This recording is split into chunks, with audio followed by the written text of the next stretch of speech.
Dhanera Tharad road ઉપર આજે કોંગ્રેસના ચૂંટણી કાર્યાલયનું ઉદ્ઘાટન કરવામાં આવ્યું હતું, જેમાં બનાસકાંઠા લોકસભા સીટના ઉમેદવાર પરથીભાઈ ભટોળના પુત્ર વસંતભાઈ ભટોળ, જિલ્લા કોંગ્રેસ પ્રમુખ દિનેશભાઈ ગઢવી, ધાનેરાના ધારાસભ્ય નાથાભાઈ પટેલ, માજી ધારાસભ્ય જ્યોતિભાઈ પટેલ, નગરપાલિકા પ્રમુખ વસંતીબેન ગલચર, બળવંતભાઈ બારોટ સહિત મોટી સંખ્યામાં લોકો હાજર રહ્યા હતા।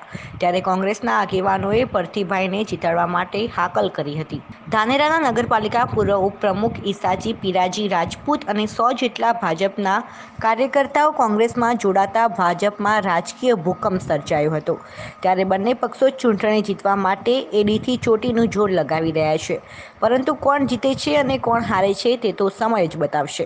બનાસકાંઠા 2019ની લોકસભા ચૂંટણીમાં અમારા સર્વ સમાજના બહુ સરળ સૌમ્ય એવા અમારા ઉમેદવાર માનનીય પરથીભાઈ ભટોળને અને કોંગ્રેસને આખા જિલ્લામાં સમગ્ર જિલ્લામાં અદ્ભુત સમર્થન મળી રહ્યું છે।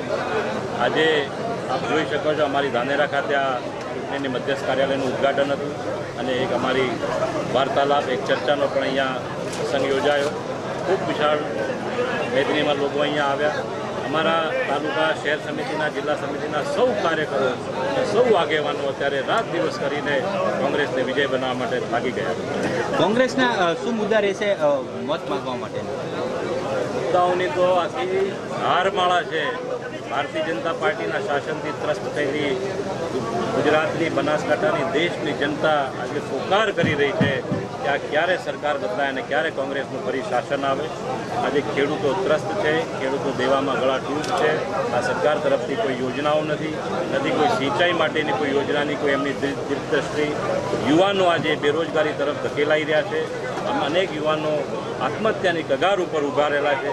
મહિલાઓ ઉપર થયા જે અત્યાચારો છે, મહિલાઓની સુરક્ષા વિશેના અનેક પ્રશ્નો છે।